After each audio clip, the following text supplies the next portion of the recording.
Hi, I'm Zach. And I'm Diana. And we are The Farrier's Bellows, a podcast dedicated to bringing you games and tools to take your adventures further. We're going to be talking about non-traditional indie RPGs, some that have been around for years, others that are newer, to take you beyond the ordinary. Today, join us as we resist the biting cold in Don't Walk in Winter Wood.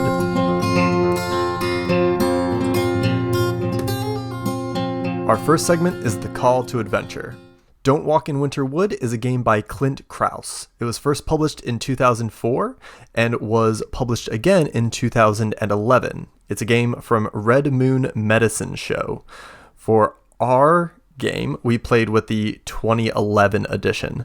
The 2004 edition is a little more bare bones, while the 2011 edition has a lot of supplementary material added to it. And it clocks in, even with that, at only about 46 pages. It bills itself as a game of folkloric fear. So it's a horror game, and it's sort of an old school Grimm's fairy tale type of game. It feels very classic horror in its tone and in its setting. It's an incredibly simple game about a colonial American town on the edge of a cursed wood. It's a game about the unknown and horror with only one stat: cold. The characters only have that one stat, the cold stat, and as your character explores Winter Wood, they start accumulating cold points for physical, spiritual, psychological harm. The cold represents the trauma that your character is experiencing as they make their way through this cursed wood. Anytime a result may be left over chance, the watcher, who is the GM, calls for a test in the form of a yes or no question, where yes is beneficial and no is harmful. Players roll one die against their cold score.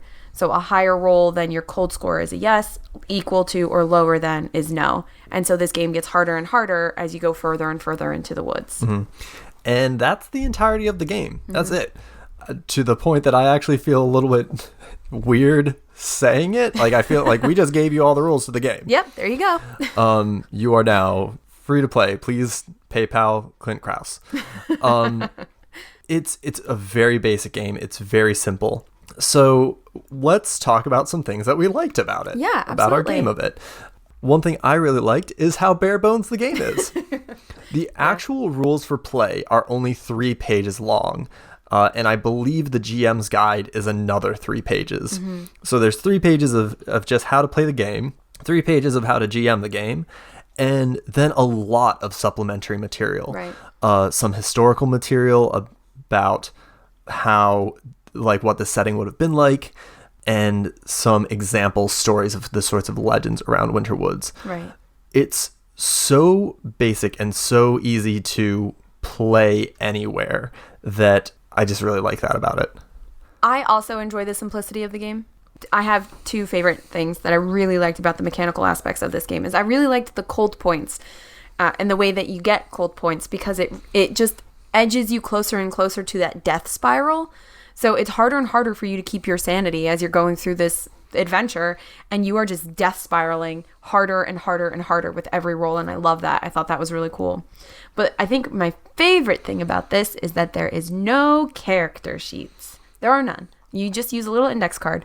There are no character sheets. So you can do this. You can play this game wherever. Yes, it is trying to feel very oratory by being so simplified, right? You don't need a lot. Basically, all you need are some tokens for your cold points and a single die. And that's all you need to play this game. And in truth, I think you could probably play this game without physical tokens. If you have that index card, you could just tally mark it. I think you could. I like the tokens. I think it adds to it. But if we're talking about a pick up and go game, yes. I think you could do without physical tokens. I agree. I think on a practical level, you don't need those tokens. I think they do something for the game, mm-hmm. and we can dig into that a little bit more in a later segment. Yeah. Other things that you liked. So something that this game stresses a lot is you refer to your character in third person past tense. Abby went to the woods. I am not going to the woods. Abby went to the woods. And it just adds this really intense level of storytelling and eeriness to this game that I really liked. It was kind of hard to remember to do in the beginning, but I really liked that simple. It was such a simple thing to do that really added to the level of this game. Was it a simple thing to do? Well, in theory, it's a simple thing to do, right? It's hard to remember, but in theory, it's a simple thing to do. Yeah, we struggled with this at our table. And I say we, and I mean all of y'all did. I'm not, listen. Throwing so much shade at my players right now. A lot. Our table had a lot of problems with being able to do this. And I kept correcting people. No, but how many games do we play where we're supposed to talk about ourselves in third person past tense? You are more often saying, Tor goes into the cave, or whatever you're playing, right? Like, it at least third person present tense. Yeah. At the very least is how we usually play games. I very frequently first person. Yeah, present tense. I would say most frequently first person. Yeah. But at the very least, the closest thing to this is third person present tense. So this is just a very this is a very different mechanic than most games play. But I liked it for this game because I think it really tapped into that storytelling scariness. Oh no, I love it for this game. Don't get me wrong. I love it, and I think it's incredibly important to the game. Jumping ahead to things we had questions about, what do I do when my players don't do it? Because I actually think that is a vitally important part of the game, is that you are doing your narration in third person past tense. Right. And again, I think we'll probably get into that a little bit more when we approach the Inmost cave.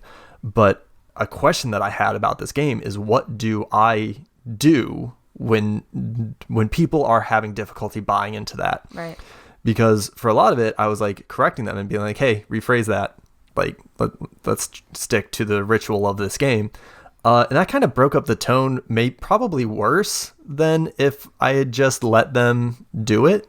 I have a teacher solution to that, but we can get into that when we get to the questions. Okay, sorry, I'm jumping ahead of myself because I'm really passionate about how important that rule is, which we also kind of jumped over. But what other things do you like about this game before we get there? Other things I really liked is that all the tests are phrased in the form of a question. It's a yes or no question, right? Yes. Specifically. Yes. When the watcher calls for tests, they say, and was Maria able to stifle her screams? Right? And if you roll high, it's a yes. And if you roll low, it's a no. And a bad thing happens. I think that really, along with the third person past tense aspect of this game, really adds to the environment, adds to the story feel of these games, the fairy tale feel of this game. Mm-hmm. Similarly, the emphasis that the rules place on subtlety. The rulebook has a lot of advice for how to run games in this, and most of that advice comes down to, this should be a very subtle horror. This should be hinting at things, nudging towards things, no monsters jumping out of the darkness or gratuity, right? It's a cold, quiet horror. Right. And I really like that emphasis in play. Things we had questions about. One, what do I do when people keep forgetting to talk in third person, past tense? So I have a possible teacher solution to this. Okay. Which is a non-visual... Wait, hold on. It is a visual cue. I don't know why I was throwing non in there. That threw me off. It's a visual cue instead of a auditory one. So a sign that says third person past tense, and you hang it up on your GM screen and you tap on it when someone's not doing the right thing. Or everybody has their own like little reminder in front of them and you tap on the table for them to look at it. I have found that in classrooms, GMing is kind of, right? Playing a game is kind of like being in the classroom. Yeah. I guess. There are a lot of parallels.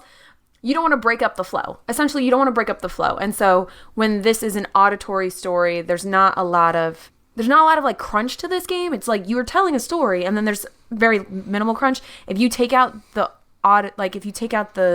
audible reminder and you put in a visual one, it breaks it up a little bit less and people can switch it on their own. They can either choose to ignore you or they can change what they're doing to the correct way.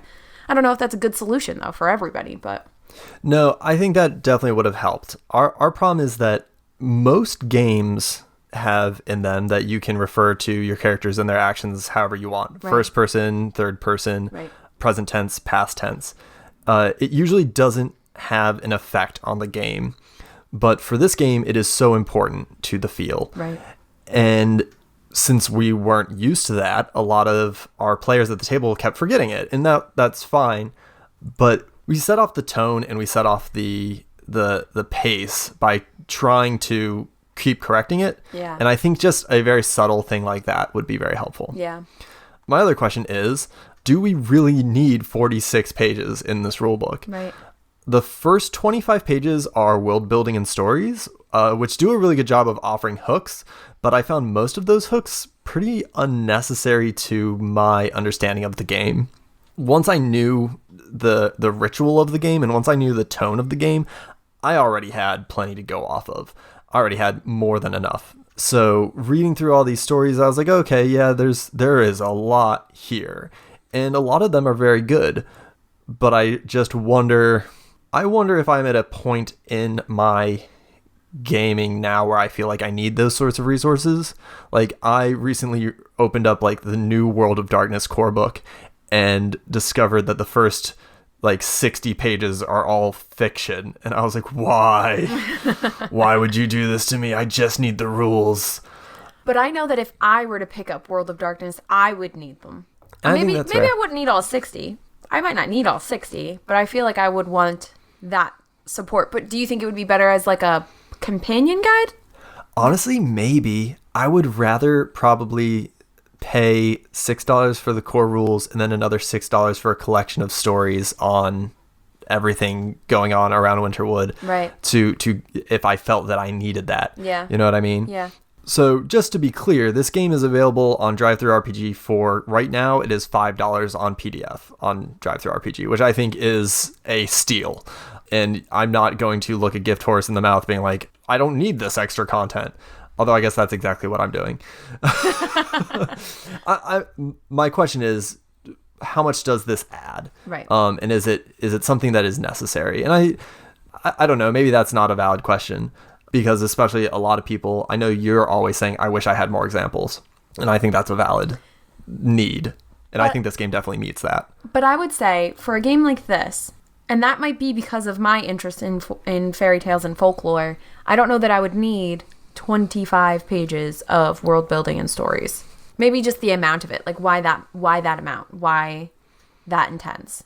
Yeah. I think those are valid questions. All right. So do you want to move to things that stood out to you? Yeah, I think that makes sense. The first thing that stood out to me is the game also comes with 3 example scenarios. And the first one I really enjoy. It is called The Curse. It's this creepy example scenario about a witch living in the woods, or rather unliving in the woods, who has hexed a young girl. And the people who wander into the woods go in order to find and stop her. Sounds a little familiar. Yeah, and I did find that one useful because I did take a lot of it from mine, and I think there's there's an example story or another example scenario about a girl being kidnapped and taken into the woods, and that's largely what I built mine off of. Right. So every scenario is essentially based around people have to go into the woods for some reason. Right. And no one is supposed to go into winter woods, but for whatever reason, your characters do. And that's the start of every game. Ours was a young girl was kidnapped by, I think it was a witch, wasn't it? I thought so. I'm pretty sure it was a witch. And we had, who went in? The young girl's best friend, a woman who had been accused of witchcraft in the past, or was maybe a white witch. I'm a healer. Yeah. Or rather, Agnes was a healer. And a priest went into the woods. And I really enjoyed that scenario. That was maybe one of my favorite horror games that we have played. Yep. I got to do a lot of cool, like, colonial era Lovecraftian stuff. And it was very creepy and upsetting. And I used this example scenario, The Curse, as a jumping off point for what I wrote. Yeah. And we can get a little bit further into that, or rather deeper into that further down into the podcast. But there are more things that you like and stood out to you. I want to hear about them. So also, The Soothsayer was a great piece of short fiction from the top. It's wonderful. It's so that first section is called The Legends of Winterwood. And in this one, a hunter kills a fanged stag in the woods and mounts it above his hearth. And the stag begins to predict ruin in the town and terrible things happening in the town. And the story is really dark. It's really creepy. And the end actually has this really satisfying twist to it that really helped me feel the despair that this game is going for. My sort of issue with it is that the whole story takes place actually in the town, so they're not actually in the wood. So I was curious as to how applicable it was for using in gameplay. Yeah. Another thing that stood out to me was a story that I did not like, which was called The Legend of Scarfang. And that to me was an example of one that like stood out because it really missed for me. It's basically this man comes into town and starts talking about this huge monstrous boar with a mouth full of razor sharp teeth, and don't climb up the trees because it'll climb faster than you. Don't try to cross a river because it'll swim better than you. And they're like, well, how did you escape? And he goes, I didn't have to run faster than Scarfang. I just had to run faster than my sons. Ugh. Well, I don't want, it just... That's sad and gross. My connection immediately to the age-old joke of... Yeah. Like, I don't have to run faster than the bear. I just have to run faster than you. Like, if I had never heard that joke before, I probably would have really dug the story. But I was just like, oh, no, my brain just can't get past that. No, I don't have favorite stories because I don't like horror in general. Mm-hmm. But one thing that really stood out to me, and we had talked a little bit about it, but that really the importance of that third-person past tense, but also the difficulty of that third-person past tense. It really does add to the spookiness of this game, but it is super hard to remember to do. As a player, I really struggle because I'm making the decisions. It's hard to say this person did these things when I want to say I'm doing this thing right now. Mm-hmm. So it was a little hard to kind of remember that, but remembering it really added this awesome level to the game. Yeah, I agree. I think that absolutely adds to the spookiness of the game. It adds to the tone of the game in this really powerful way. But as we've said, it proved pretty difficult at our table. Yeah, absolutely.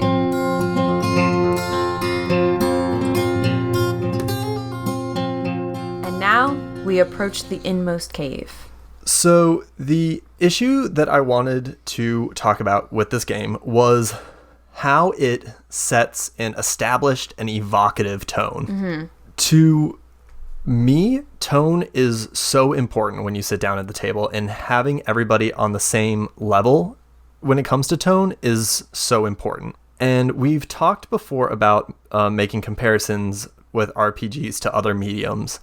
And one of the struggles that tabletop role-playing games face is having a consistent tone, because everyone needs to buy into it in a way that you don't need in like literature or film, right? With literature, the author has control over the tone that they are trying to impart. And if they miss or they mess up, then it's probably on them because they weren't able to convey it to you effectively.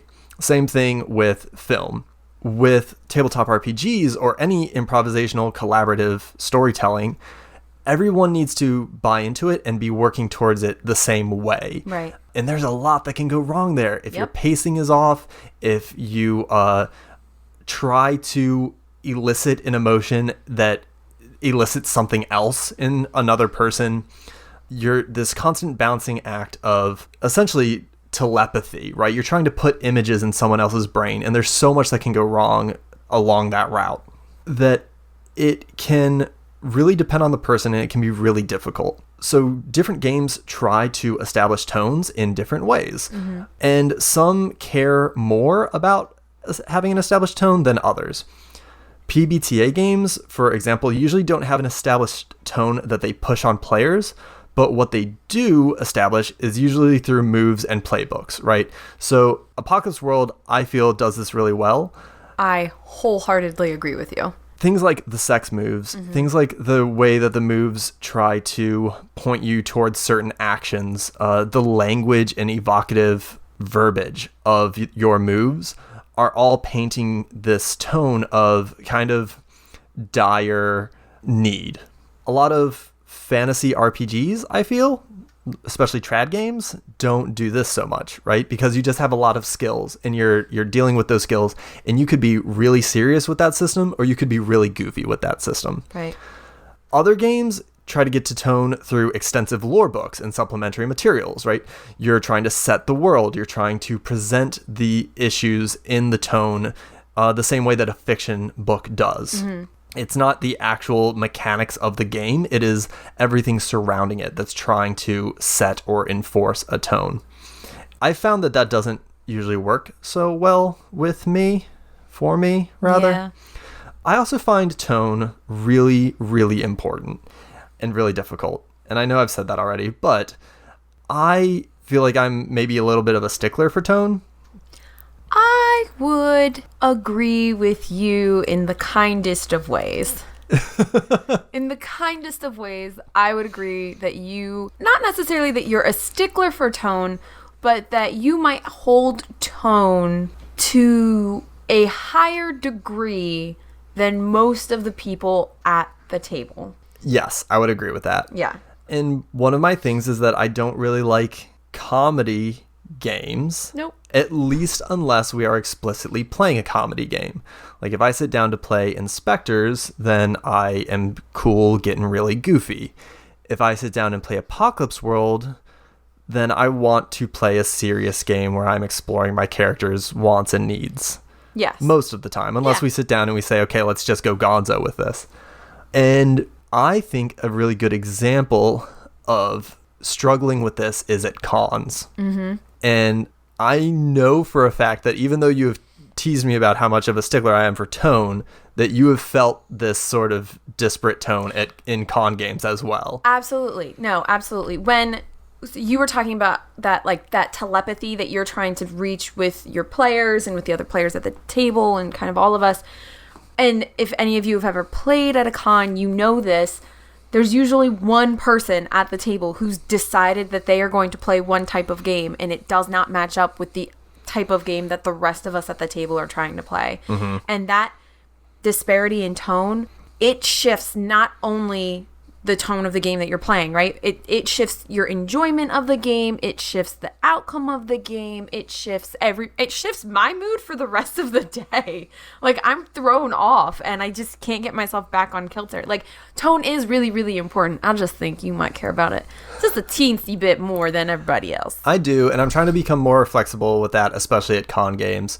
But we've had games where we've sat down to play horror games and had somebody at the table try to play a heroic adventure game, right, while everyone else is trying to buy into horror.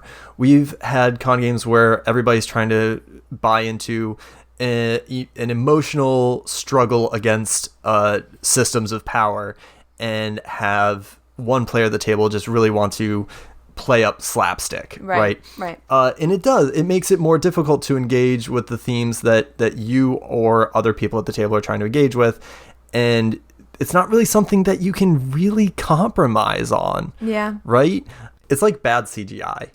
You're watching a movie and you're totally buying into it, and maybe it's a horror movie and you're super creeped out, you're super engaged, and then the monster comes on screen and it looks terrible. Yeah. It looks goofy and you can't take it seriously, and it ruins the experience for you. Yeah. So it becomes very difficult to compromise on, I find, and I'm trying to work on that. I'm trying to get better and understand that other people can experience the story in one way and I can experience the story in another way, and we can find middle ground.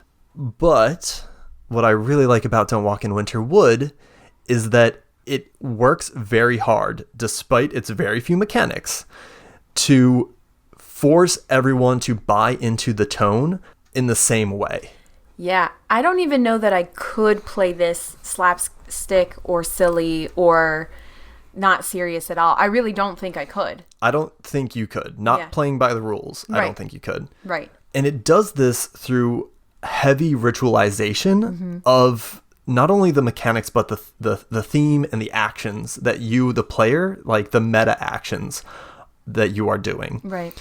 So everyone is limited by this third person past tense. Everyone is limited to telling a story about something that happened to someone else in the past. it gives it this campfire horror story, urban legend feel that you don't get from other games. Right. And it's tying you to that storytelling feel. It's tying you to that tone mechanically. The GM, it's tying them into the tone through the ritual of having to ask yes or no questions to structure the tests. Mm-hmm. It is limiting the GM in the things that they can call for. It's forcing them to think about the options that each scene is presenting to them. Mm-hmm. And it is setting this tone of just the act of asking that question is so powerful and creepy. I really liked, especially as a GM, like, were they able to resist the urge to, right? Yeah. Or could they see through the darkness, right? It's this really powerful ritual of surrounding the story in what it is meant to be. Yeah. Right?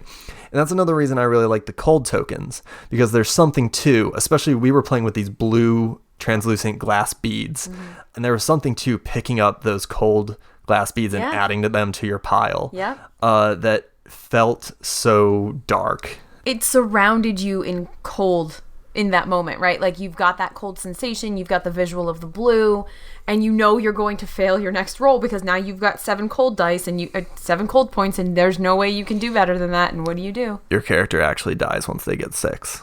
Okay, I was exaggerating. I know, but that actually is an important mechanical thing that we haven't talked about. That's true. Yeah. Once your character gets 6 cold tokens, they are out of the game. They don't necessarily die. They don't die. They're just no longer contributing.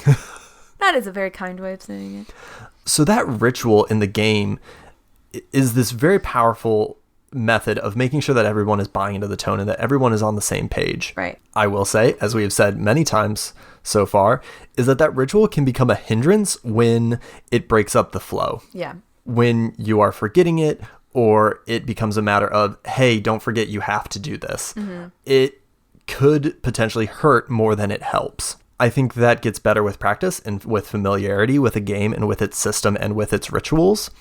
But if you don't have buy-in on those rituals, you're not going to have buy-in on the tone. Yeah, I agree. This game also does it with its structuring of scenes. It presents the game or it encourages the watcher to prep the game in terms of scenes, which is something that we've seen a lot lately. Right. And I think it's a really good way to track the story. It's also very story-like.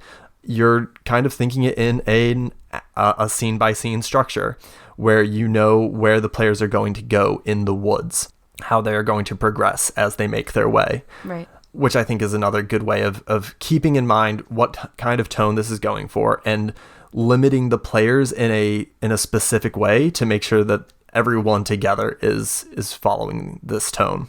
I think that this game also kind of tries to bring around kind of making sure that everybody's on the same tone page through all of those background material, like through all of those stories, through all of those hints and history giving at the very beginning of the rulebook. I think that is also a way that it's sort of hitting and continuing the tone through the game. Especially, we didn't do it, but especially if everybody read like a story or something before they got started to kind of know where they were going, I think that would help set this tone. Yeah, so let's move to I Wonder What Would Happen If. Yeah, okay. And I wonder what would happen if, like you said, everybody read from the collection of short stories. Right. Did we do that? I felt like we did. We didn't, but we talked about it. We had all had experience with those sorts of stories. Everybody at the table had experience with those sorts of stories, reading kind of gruesome and scary and spooky fairy tales and folklore. But we hadn't read a story. That would be really interesting, though. I would be interested to see if we all read the same story, or each one of us read a story, and then we played the game. Would that change our being able to remember third person past? Would it change the tone? Would it change our gameplay? Like, I just wonder what the effects of that would be. I think it would be good. I think that is something you should absolutely do.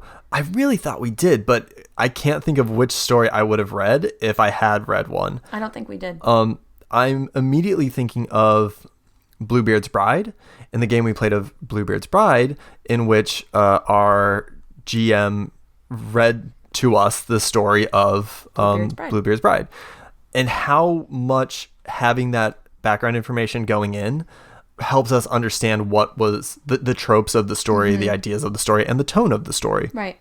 So for sure, putting on some creepy music and reading off one of these Legends of the Woods that come with the story. Yeah. There's plenty of ones that are half a page long, that you could read off a couple and really get everybody into the mood, help them understand just what it means to go into the wood, what your characters believe about the wood before going in. Absolutely. Yeah. I also wonder what would happen if the third person past tense was not enforced or was changed. I don't necessarily think it would be good or better, but I do wonder what would happen, in the sense that I wonder if it would open up these mechanics to more opportunities.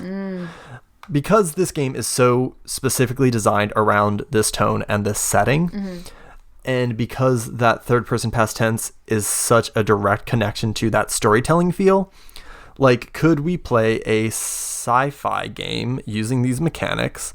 And if so, would we need to abandon that third person past tense, or would that add to a science fiction horror story, or would that get in the way? Yeah. You know, how could we change the language in order to make it fit a different genre or a different tone? Right. Because that super simple mechanic feels very malleable to me. The cold plus the die. Yeah. It feels very malleable. It feels like there's a lot you could do with it. I wonder what would happen if you changed just that one ritual in order to meet different needs. Yeah. I think it plays such a big, important role in that creepiness. But you're right. If you're trying to change the setting and the genre a little, how would it change it? Could you change it and still keep such a important, evocative, I don't know, interesting game? I'm not sure.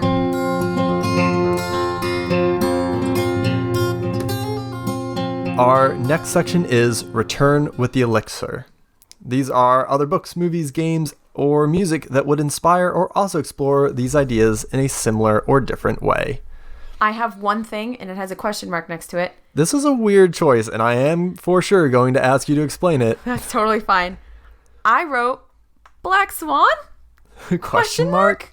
I am not very big into horror games. You don't say. No, I know this should come as a shock to you all, but I made a connection with Black Swan because I think it tapped into that increasing levels of insanity.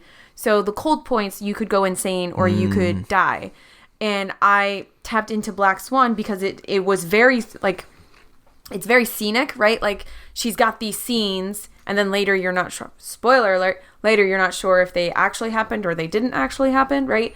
But it's scenic, it's got these scenes, and then she's going nuts. And so I felt a connection there. That's why it's a question mark. Black Swan? I think that's fair. But I have nothing else on my list because I don't know. We've made it pretty clear on the pod before that you are not a... No, and I've played so many horror games, guys. I know. You guys keep making me play horror games. I don't think we have any on the docket for a little while. No, we don't, thank gosh. I really need a break. I have quite a few things. My first is The Witch, VVITCH.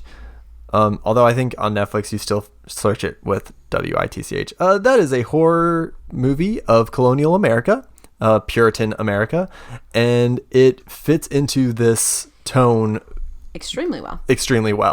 I think the soundtrack that I played while we were playing our game was a mix-up of The Witch and Hereditary, I believe. Oh, you're looking at the and wrong it person. Worked very well for setting the tone. But The Witch as a film, anything on the Salem witch trials is super valuable. It helps you understand what the living situation was like at the time, why people were so susceptible to superstition and paranoia. Right. So just watch The Crucible with Winona Ryder then.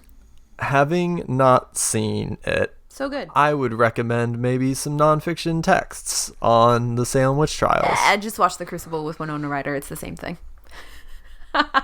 I'm making him angry. I'm sorry. Continue. I just don't know. I don't think I've seen it. You didn't watch it in high school when you read I probably the did. Crucible? Okay. Anyway. Also, The Ritual, which is another movie on Netflix about a group of friends who go camping in the woods and get lost and are beset upon by supernatural forces.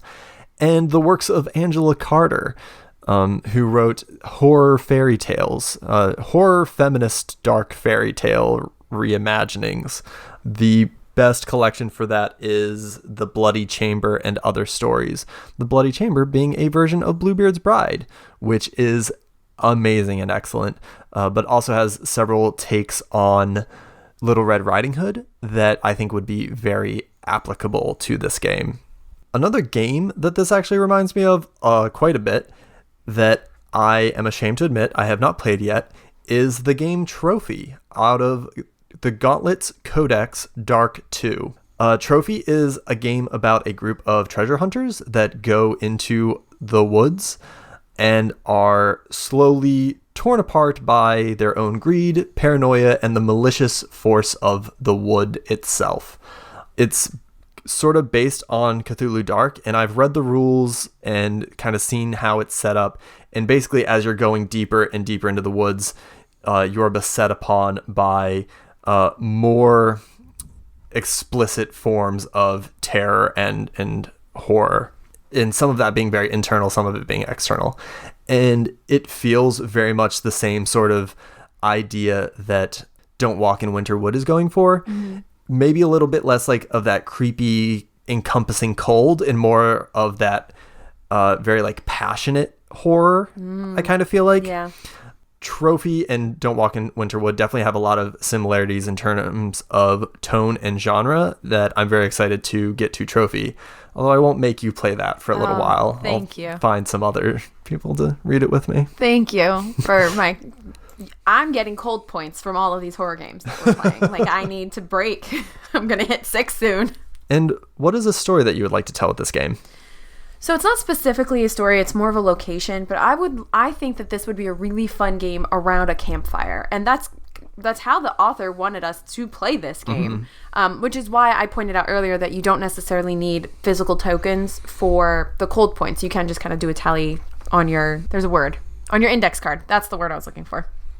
So you could, that way you only need an index card, a die or your phone, and a pencil, really. And you can play this around the campfire. Also, I didn't watch this series because I'm a chicken, but this game and this setting reminds me of Are You Afraid of the Dark? Oh my gosh. Yeah. Yes. I didn't watch it because it legitimately scared me. And so I've been a chicken my entire life. But that's the kind of setting that I would like to tell this story in. It make it feel like an Are You Afraid of the Dark episode? And the answer is yes, Diana's afraid of the dark. So that's how I would like to tell this. Yeah, this is very Are You Afraid of the Dark, right? Yeah. It's a bunch of people around a campfire telling scary stories. Mm-hmm. Or that's how that's how I'd like to tell it. Yeah, I would love to play this around a campfire. Well, I mean, even not on a campfire, right? It's Are You Afraid of the Dark is what this game is. But yeah, the rules do state that this game is intended, optimized for playing around a campfire. And I also want to do that. We'll have to do that when we go camping one of these times. No, we won't. That was funny though. Following along with Trophy, I want to play a game of this in which the players are the true monsters, right? Which is kind of the theme of Trophy. But I think this game would do really well with a high emphasis of inter-party conflict, which we didn't do too much of. No. Despite the fact that one of our characters was a priest and the other character was a healer. Who people thought maybe was a witch. Yeah, there was a little bit of tension there, but it wasn't like inter-party conflict. No. I would love to play a game that was heavily emphasized on these people are in the woods, they're stuck in the woods, and they're the reasons that they're not going to make it out because of their superstitions of the woods, because of their paranoias and their fears. They're not going to make it out. Right. I think this might be one of my favorite horror games, if not my favorite horror game. Mm-hmm. I love it a lot. I think it's elegant. I think it is super evocative. I think it is a little more... It's easier to wield than Dread is. Yeah. which I thought gave a very similar feeling of anxiety in the same way Don't Walk in Winterwood did. I agree. This is up there in my favorite horror games. It's definitely a very easy to introduce to new players horror game, which might make it which might bump it up because it's so easy to bust out and introduce to new players.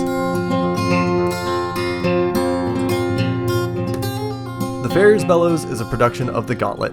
You can find us on Twitter at GauntletRPG. You can find us on our website at gauntlet-rpg.com, and we are on Patreon at patreon.com/gauntlet, where you can contribute to The Gauntlet and support more great shows like ours.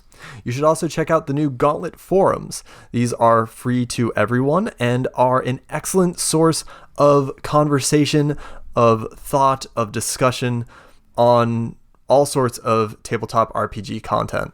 We want to send a special thank you to our editor, Zach B. You can also find us on iTunes. Please rate and subscribe to us there. We would really appreciate it. You can follow us on Twitter at Farrier's Bellows. Talk to us and talk about us. We would love to hear your thoughts on the show and on the game. You can find me on Twitter at ZWGarth. And me at ICDiana. Until next time, you cannot dream yourself into a character. You must hammer and forge yourself one. Remember to stay close to the hearth and never go into the woods alone.